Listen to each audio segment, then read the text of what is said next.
Okay, so like they were on the Facebook ads, it's through a form. Like they gave us their information, and it has the privacy policy and everything. So I'm allowed to contact them because they gave me their information. That is correct. And like I said, until they say stop, then it's no longer. But yeah, you're good.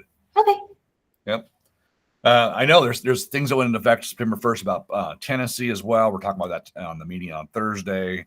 Some of the stuff's kind of cool, but it's basically around if one of the things that went into effect yesterday was if you have a vacant property where you have a squatter, you can now get them evicted by calling the police, which is nice. It doesn't help you with a holdover tenant. It doesn't help you with a tenant that won't move, but it still helps you with a squatter, which is nice. So come on in. Mm-hmm.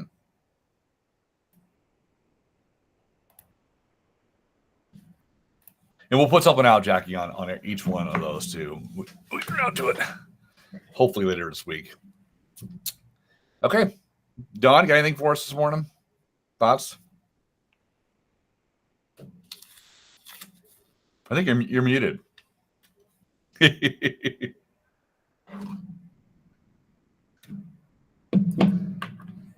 Yeah. So, yeah, sure it's not Monday. Right? Good morning. That's right. Yeah.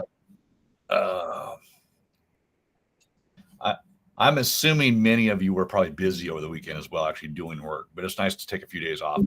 So, all right. Beamed in here. Good. Okay. Well, we're September, October, November, December, 4 months left, third of the year left in the year. It feels like we're at the end already, but we're not. We still have 4 months to get after it.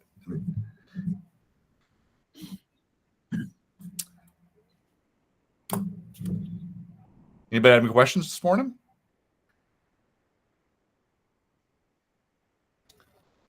Marty, I have one question. Sure, Shane.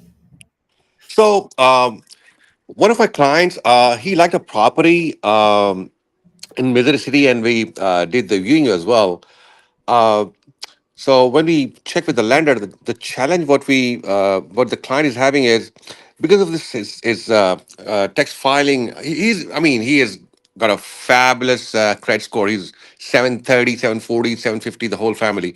The problem is because he's in the business, is the way he has filed his taxes. The lender is saying he'll not be able to get the approval unless he has more money on the IRS, and that will take about probably a year.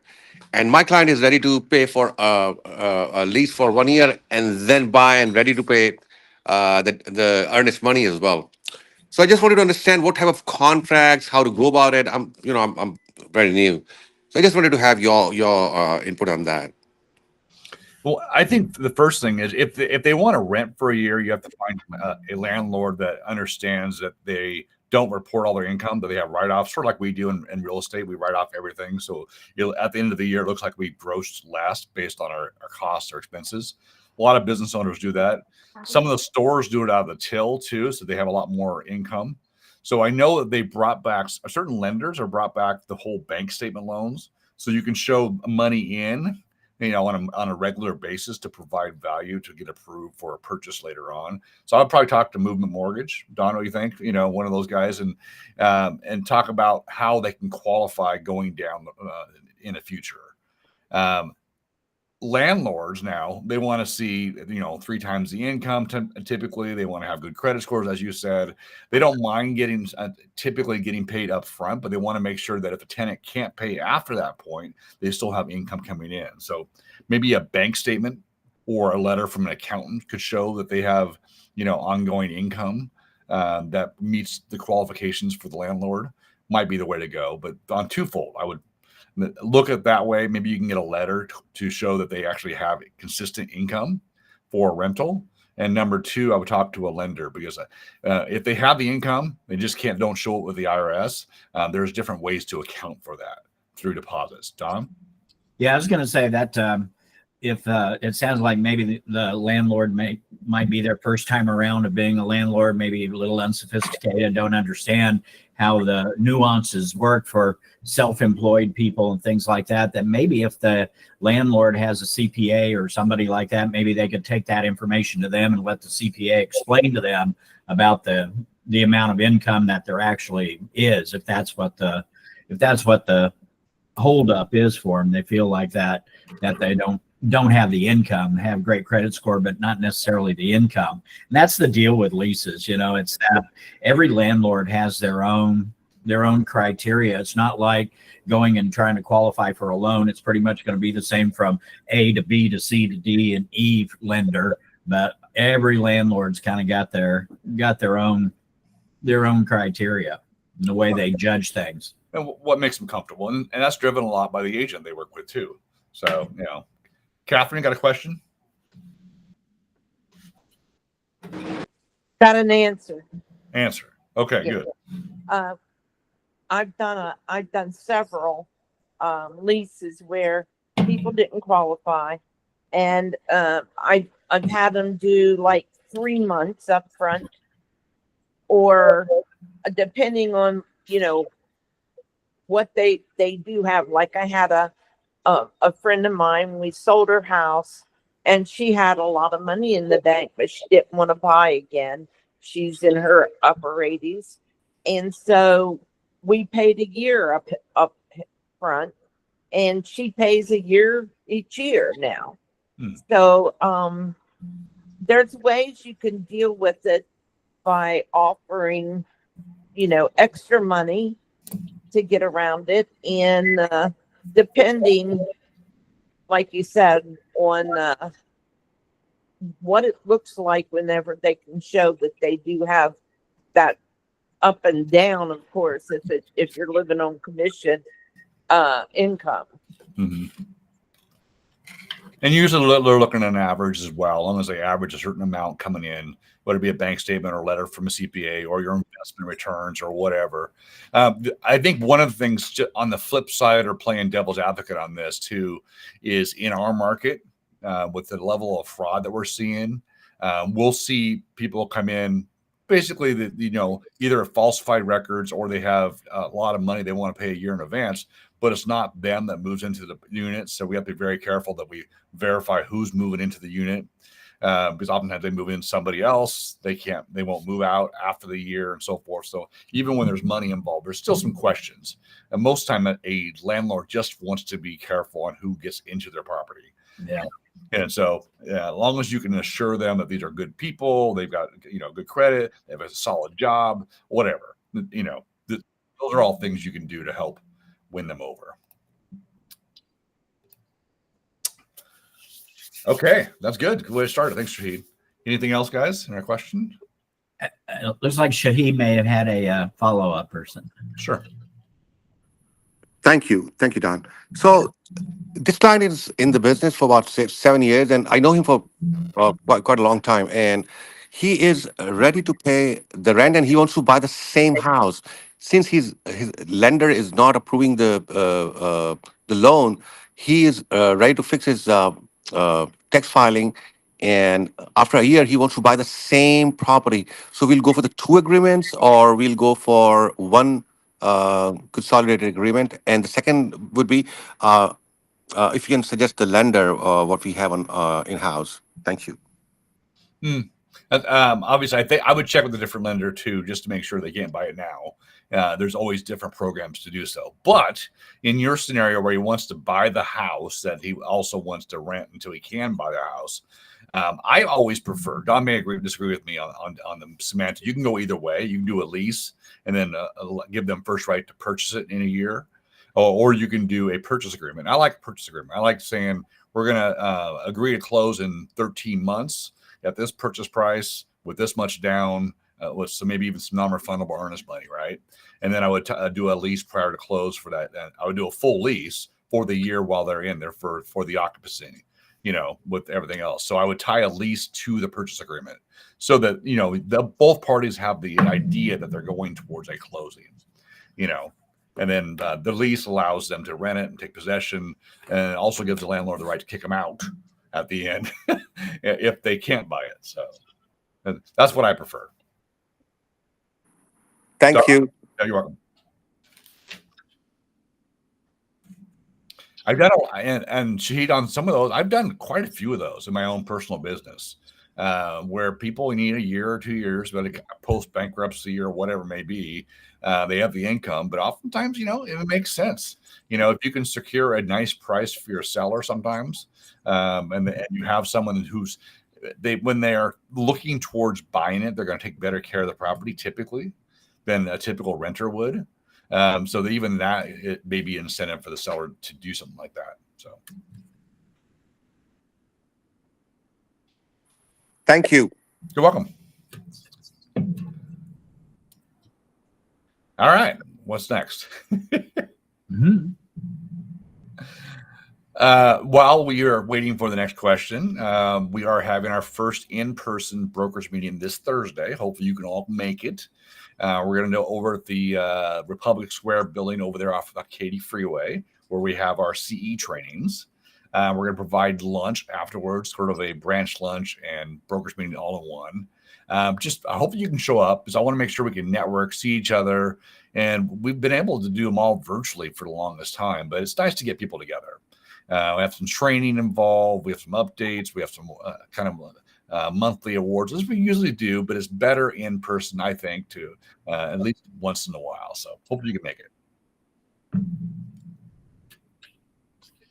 Tom? We had an interesting situation a little earlier this morning, if you want to hear about it. Sure. So we had a new agent, first transaction, came in really, really low. His buyers wanted to come in really low on the asking price. I think it's $520. They came in at $450. Oh, wow. And yeah, like I said, it came in really low. And as true to form, a lot of times, seller was offended and said, no. And so they held tight on their price, even if they were going to negotiate. And so the agent, again, brand new agent, came in and said, do you think I'm being too cutthroat? And I said, well, first of all, these aren't your negotiations. These are your client's negotiations. And so if you're the one that suggested this, if this is not based on the instructions of your client, if you were the one that suggested this, then maybe there needs to be a little bit more of a conversation here. Because there are times where, as an agent, we maybe need to be a little more passive than what we would normally be. But somebody who just wants property so badly that they're willing to do whatever and they don't want to lose it, then our negotiating stance may be a little more passive than what it was or what it would be. And then there are times where maybe we would be more assertive, and there are times where we would be more aggressive. And it's like, well, this particular buyer has really identified 3 houses that they're interested in. They don't care which one they get. And I said, well, now it's starting to sound like they're more interested in a deal than a home. Mm-hmm. And so, so maybe aggressiveness is exactly what's called for, but we got to take our cues from our clients. We're not the one that should be dictating that. Yep, 100%. There's no hard and fast rule for every negotiation, but as agents, we have to know what our clients' goals are. To Don's point, if they got to be into a house by a certain time, and this is a house that fits their needs, and you've seen other houses, you're probably going to be a little bit more amenable to making a good deal for all parties. If they don't, like I said, if they're interested but only at a certain price, okay, different story. But you got to have your data. Has it been on the market a long time? Has it been on multiple times with different agents? Have they dropped the price at all, or are they overpriced? Right? If you have the data that support it, sure, go for it. But I tell you, there's been a number of times on the listing side where no matter how great you have a relationship you have with the seller, when you get a quote unquote low ball offer and they get offended, they'll dig their heels in. It's just like, there's no reason for that, and oftentimes they'll miss out on the best deal they're going to get, because that first buyer will typically come in lower, and then they'll come up to full price typically, because they don't want to lose the house. They just want to see what the seller will do. And I always tell my sellers, every offer is a good offer, because you have the authority. You can say no, you can counter, or you can accept it. The power is in your hands. That's not, they're just giving you an offer. And the fact that they went through the effort of writing an offer means they're interested, so look at it that way. But still, it's hard to convince them that way. Oftentimes they'll get ticked off and dig their heels in. Now, on the buy-in side, all of you have done offers before. It comes down to, okay, where's your buyer at? I've had buyers where they're competing against 10 other buyers for the same properties. You're like, all right, well, this is kind of what it's going to take.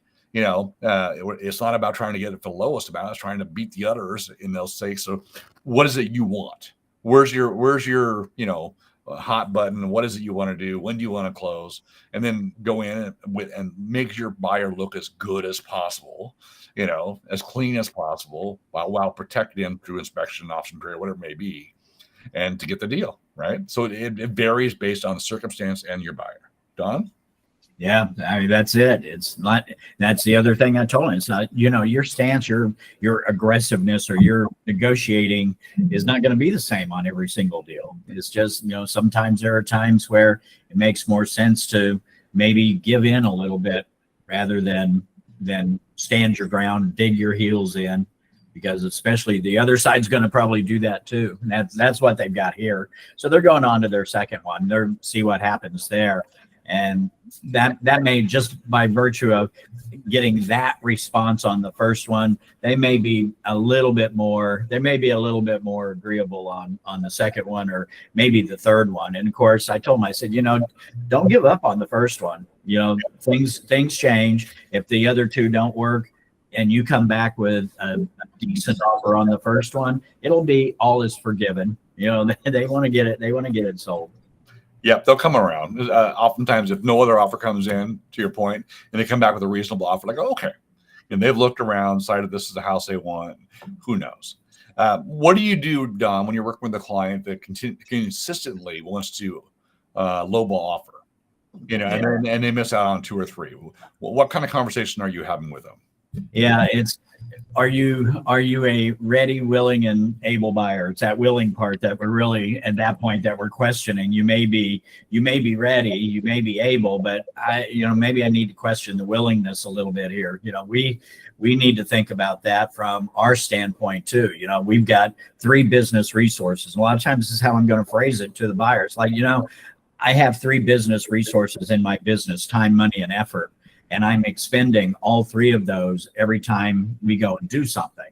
And at some point in time, if it really just seems to me that it's not going to be there, that needle's just not even in that haystack, that maybe it comes down to, is this really a situation that I want to actually stay in? And somebody was mentioning that the other day, that they had signed a 1-year buyer representation agreement and said, now all of a sudden, I don't know if I want to continue to work with them or not. It's like, we forget this is a 2-way street, and that we both need to get something out of this. We're not doing this because it's a hobby. Yep, 100%. And then what kind of conversation are you having with the listing agent? Let's say that Catherine is the listing agent. You're now on your 4th offer. And you're saying, your buyers want to start off low, but they are willing, they able, and possibly it will come up. What do you disclose to the listing agent? Say that again, Marty. I'm sorry. I was reading what Catherine was putting down. No, I'm saying is, let's say Catherine's a listing agent, right? You're on your 4th offer to these clients. You've had this conversation. There's like, no, we just want to see how the seller responds. We're willing to meet them somewhere in the middle, whatever it may be. What do you share with the listing agent when you present the offer? Oh, as the buyer's agent? Yeah. That's the other part of that conversation with the buyers. Like, how far are you going to allow me to go? Just like, am I willing to accept offers that have a concession to the buyer? It's kind of the same thing on the other side. Am I willing to consider some sort of counter offer? And so, again, it's not going to be the same thing every time, but it's whatever the buyer has given me the latitude to say is, come back with something. What do you want me to say? And otherwise, I probably won't give up their negotiating position, even if they're willing to. If they haven't said that you're giving me permission to let them know that you might be negotiable, then right. I probably won't. Right. Probably won't. Because we can always come back later. We can always come back. That's a tough one too, because obviously you want to get the offer accepted, or you want a response, and then so you want to encourage a counter offer, but be careful, right? Yes, Catherine. Yeah. The other issue is I've had several investors that I've worked with over the years that they always want to go in at just 80%, which is what I put in the chat. But we need to look for a different type of property for them, and make sure that property fits. And whenever we're coming to the table to talk with our buyers and their offering, we need to provide them with some of our CMAs that we have opportunity to look at to help us show what's been sold in the area. And for new agents, there is a way to select only sold in a certain area instead of actives in the last 6 months, to where you can take a look at that, export that out in a spreadsheet and look at it that way. Or there's several ways to do your CMAs, but you need to be realistic with them. Mm-hmm. Yep. I think anytime you throw out an arbitrary number like that, is that we're going to come in at 80%. And I guess you were saying of what? Of assessed value? That's aftermarket value is what I meant. Okay. Or because using any kind of arbitrary number like that just makes no sense, because you're basing it on sales price. A lot of people go too high, way too high. Some go a little bit too high. Some don't go high at all. And so saying I'm going to do 80%, doing 80% of one that's really way too high. Yeah, sure. Okay. But yeah, I mean, anytime you start using arbitrary numbers, it's critical to do that CMA and go from there. Each one. Yeah. And if you can find out what they owe on their place, is even better. Yeah, right. I mean, and if you're going to use assessed value, if the assessed value is anything, if it's not right on the money, which is rare, it's going to be low. And so now if you're saying, okay, I'm coming 80% off of that number, in a lot of cases, you're really going to be coming in at maybe 70% of its value or 75% of its value, because the assessed value is low. So another thing too is watch, because of the areas that your people are, in, that if it's been an area that is flooded before and the place has been rehabbed, there's going to be some gaps in that. And because of that, we need to make sure we do our due diligence, and you can get the actual amount owed off of Remind. I don't know if anybody knows that. But Remind is a tool that's given to us as part of our MLS with HAR. And we can go and look on Remind and see what they owe. And I had an incident like that, to where a client was trying to sell a house, and I saw that they couldn't sell it. And I helped, my client needed a lease. I helped them take it off the market for 2 years and go into lease with my client, because they had, it was a fairly new house. It flooded when Harvey hit, and they had gotten $80,000 from FEMA. Well, they thought they could sell that house and get their money back, but the house wasn't worth what the $80,000 over what they owed, because they hadn't even paid off 2 years on it. It was a fairly new house. And so you got to look at all angles on it. You really do. Yep. And when we have sitting inventory now, a little reduction, a small reduction in pricing, but we still have should be interesting to see what happens, right? With the small interest rate changes, how negotiations go. I don't think we'll see a 2020 anytime soon, but still, I think we have a very interesting time ahead of us. Right, Don? Yep, absolutely. Yeah. Yeah, I know. And I've seen it in several places, and I know a lot. And I know as agents, we focus in on the Fed rate, on the cut, but it's already factored in. Yep. I mean, that's why interest rates have come down over the last 2 to 3 weeks, is because they've already factored in a 25 basis point drop for September. So when that happens, don't be shocked when nothing happens as far as interest rates. I mean, think back on what was it, November of last year, when they thought that it would be a 3/4 point drop, and it only turned out to be a 1/2 point drop. Interest rates went up because they had factored in thinking they were going to come down 3/4 of a point.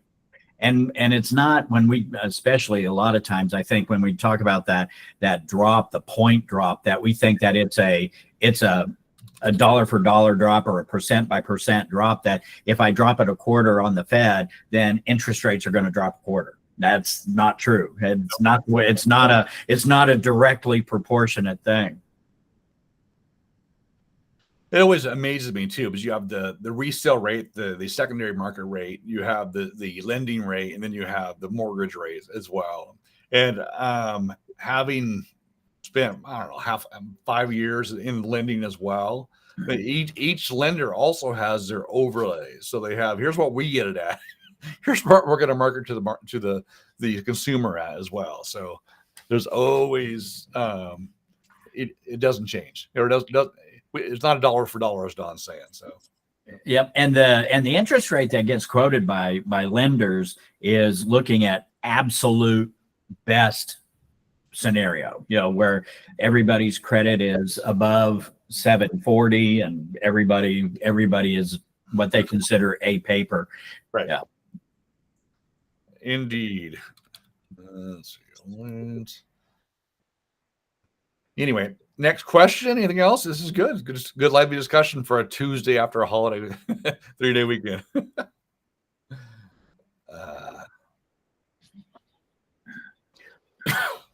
I was surprised that there weren't. I spent the weekend in Galveston, and I was surprised at how uncrowded it was. Really? Okay. Yeah. Yeah. You sent me a picture, and the beach looked pretty good for Galveston, I'm saying. So yeah. Yeah, that was right after we got there. I mean, there were a lot of people, but it took us 2 hours to get home. Okay.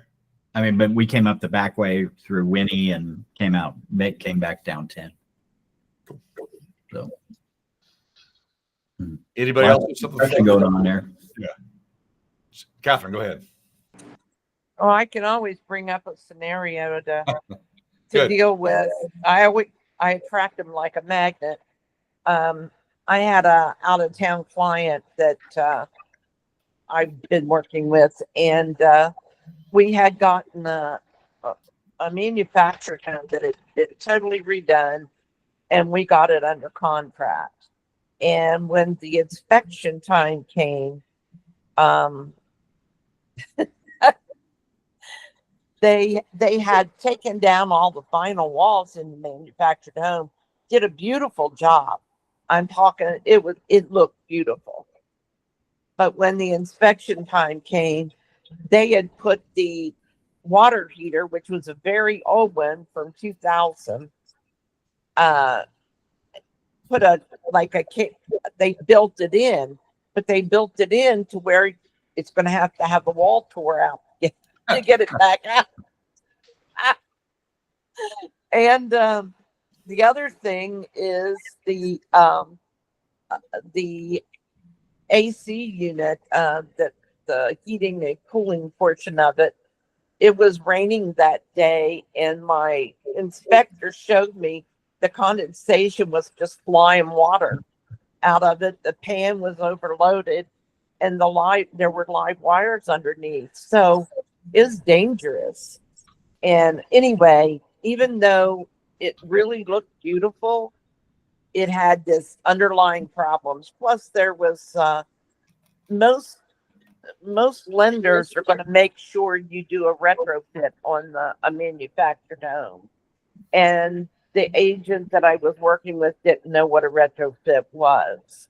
And that retrofit is to make sure that with the high winds we get and everything, the movement of that house is stable and can only move just so much horizontally, not just vertically.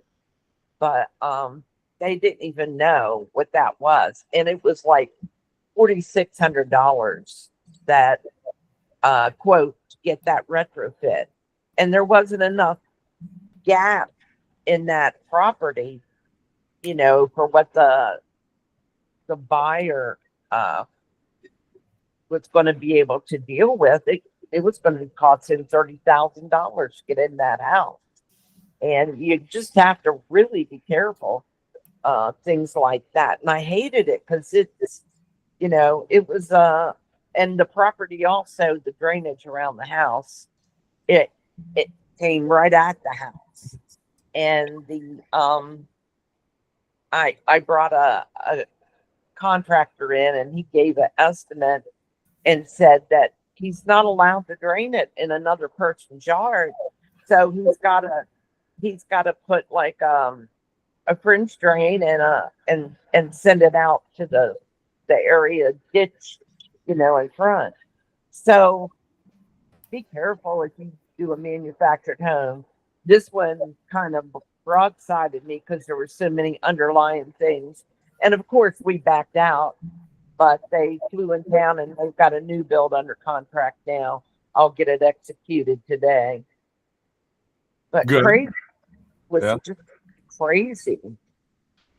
Yeah, I'm assuming you're talking about a manufactured home that was on land, on a foundation with tie downs, right? That had the title eliminated, but real property. But still, I've seen way too many of them where, oh, but by the way, it was moved. It was on one piece of property, they moved it. And, sorry, you can't get financing on these things now. So yeah, definitely not that. But this one had never been moved, and we were able to prove that. But it still was not meeting the criteria for the retrofit.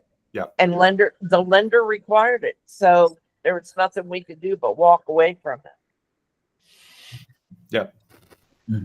One of our agents had one not too long ago where it had been moved, but on the same property. That was like a 5-acre tract. They just moved it from one place to another. Still wouldn't cover it. Nope. Even with it on the same property. I had one where it was sat on the property like 90 degrees to the street, right? And then they just turned one in so it's horizontal to the street, and that was enough to kill it. So literally half of it was still where it's supposed to be, right? But it didn't even move the whole thing.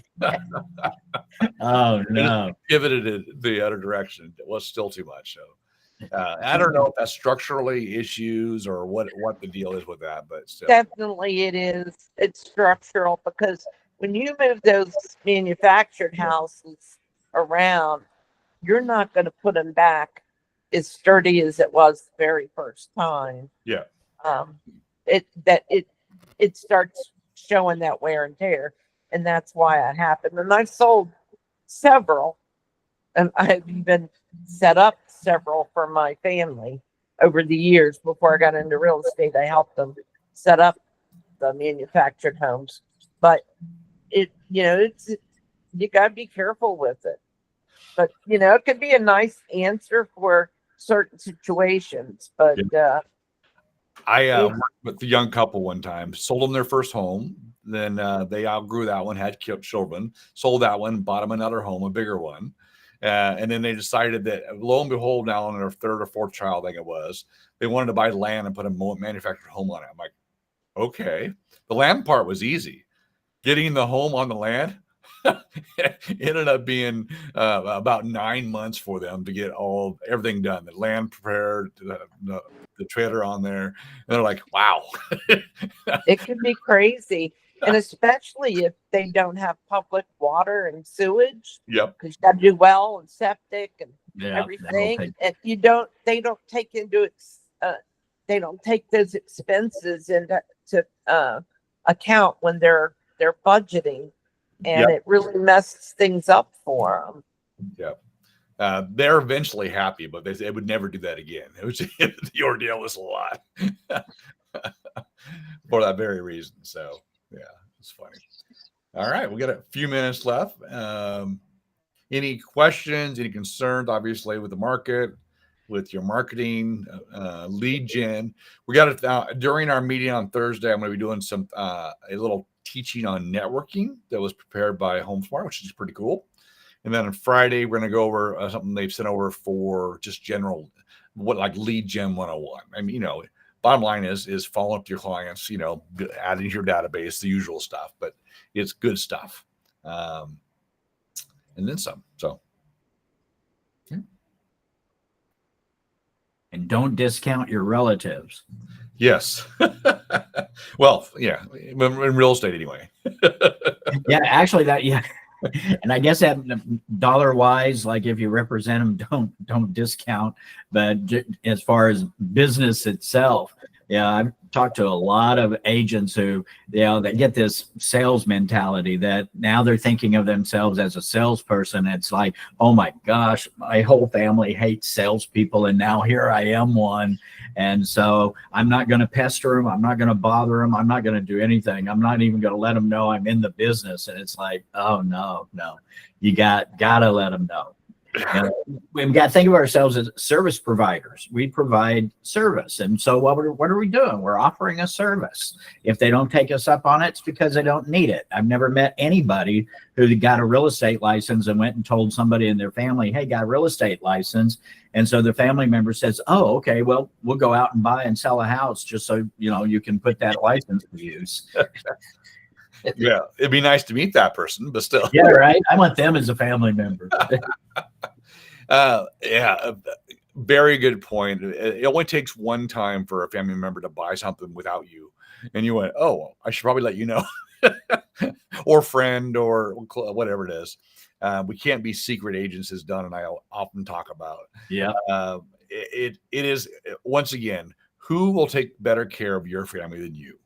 Bottom line, and advocate for them and fight for them and all that kind of stuff. So, when they get out there and do literally one of the largest purchases in their entire life, you want someone they can trust, which is hopefully you. Yeah. So, good point. Yep. As I had somebody tell me once, I want that brother-in-law deal. And I said, no, you don't. I don't like my brother-in-law. You mean the premium surcharge that goes on top of right. in the family? Yeah. So you want to pay more, huh? Okay. All right. My family respects what I do. So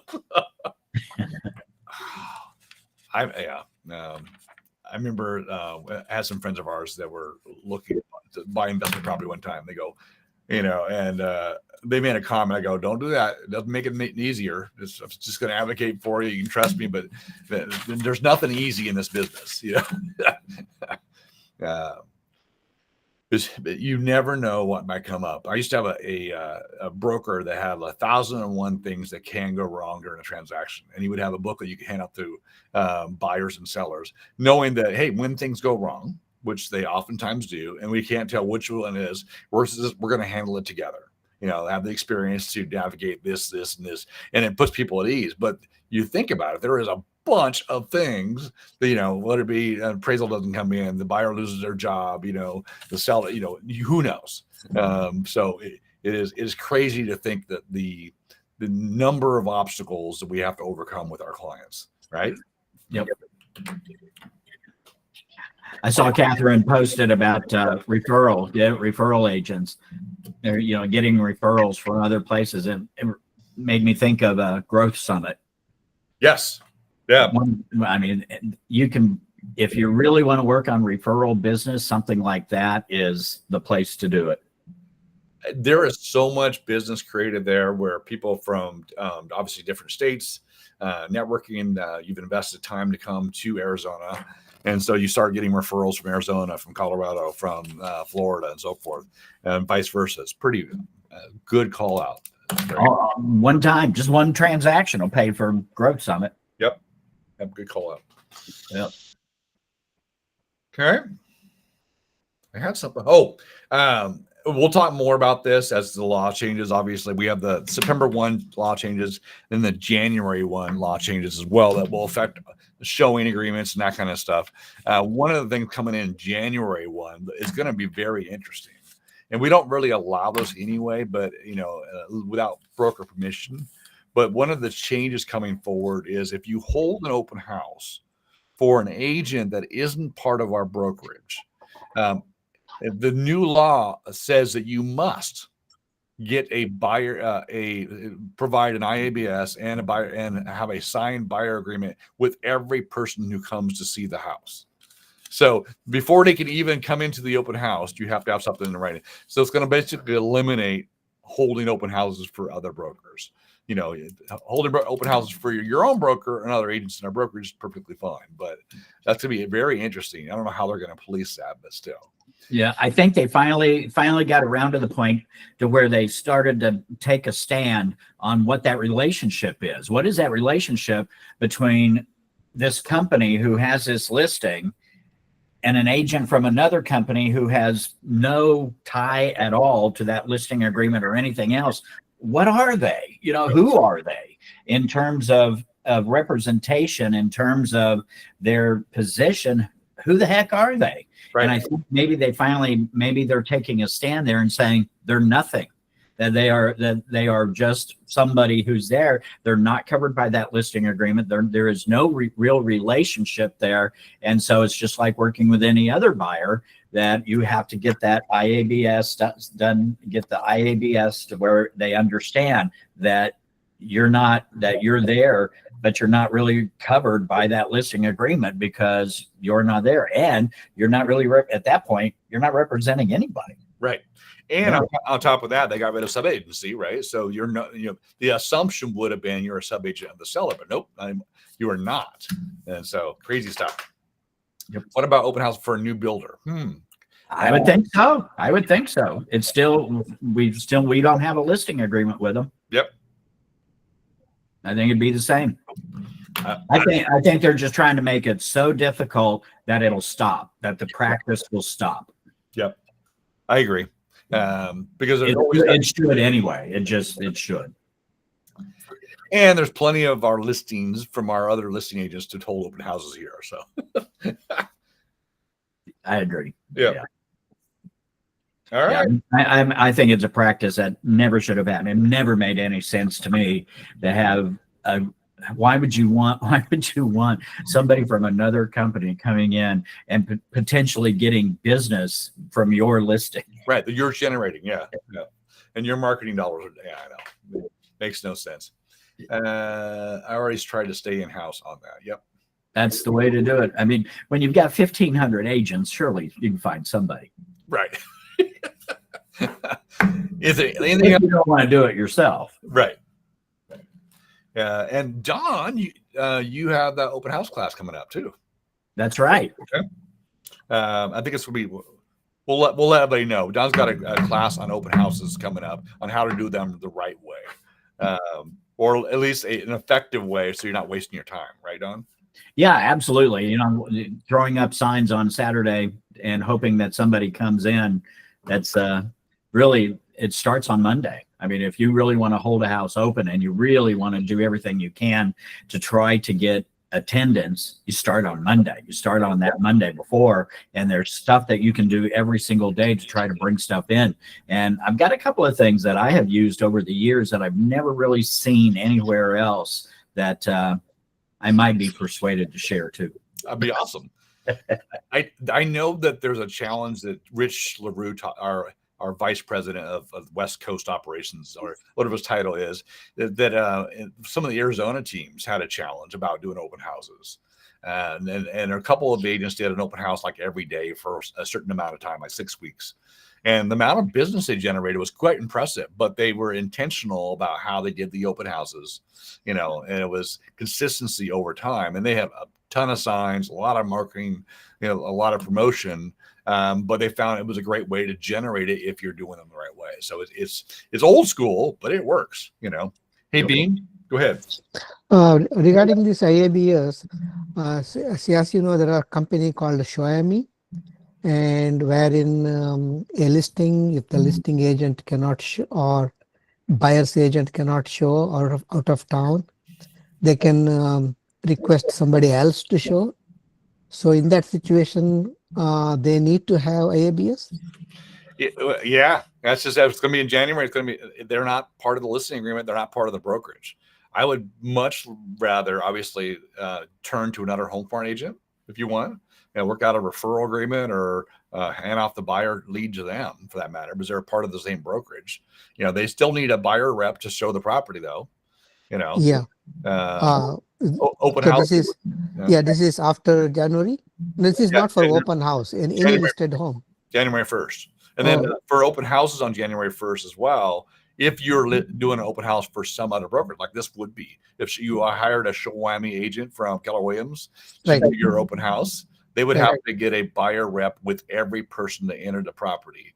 Okay. So it's which would basically diminish the amount of people that walk in the door, which is not what we want. So it'd be better to get one of our agents to do it. Yep. Thank you.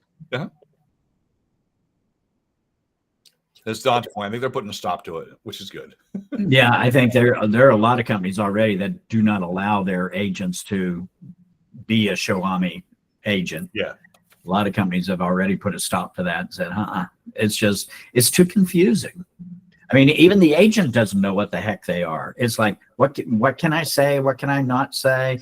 What happens if, and it's like, maybe I need to hold back on my personality. I don't want them to like me so much, and now they want to work with me instead of going back to the other agent. It's crazy.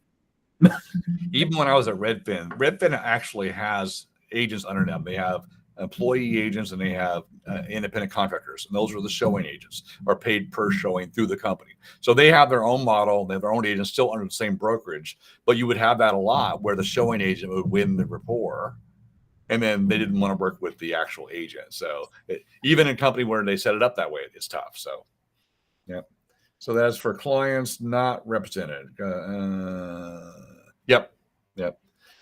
That's true. If an agent brings their client, then of course you wouldn't have to, because they already have a representation with that agent. But if they come unescorted, I think that's the first question. Do you have a buyer tenant rep with somebody? All right. Before you see the property. If you don't, I need to have one with you. Kind of weird. So I'm sure we'll get clarification in January. Also in January, Texas Realtors is coming out with a showing agreement. That's going to be, I think it's going to just be confusing as all get out, but we shall see. Let's see what else. Yep. Okay. I think it's keeping you guys on your toes. That's for sure. Right. Keeping the brokerage compliant. Ultimately, it's funny that the notes from the rule changes, and I'll go over this next time too, Catherine. But it says that every showing has to be with a signed agreement, and then it says that they'll be able to show a property without an agency agreement for the first 14 days, but you have to have a signed agreement, a showing agreement, right? It's like, but you can't give advice. You can't. It's a mess. So we'll get clarification on that, because you're always eventually going to need, within 2 weeks, you're going to need a 1501 anyway. So I don't think a lot will change in practice overall, but there are going to be a lot of people trying to use that showing agreement to build rapport. And I just think that, we're going to run into a few problems with it, even with that. So. Sorry, I was hitting the wrong button. I was just thinking what fun that's going to be. Right. Anyway, I think that's it for today. Thank you guys for joining Don and I for the coffee talk. Appreciate the input. Catherine, thanks as always. Bean, Shahid, everybody for jumping in. Appreciate it. And Jackie, if you're still here. I'm going to stop the recording. Have a great day, everybody. You too.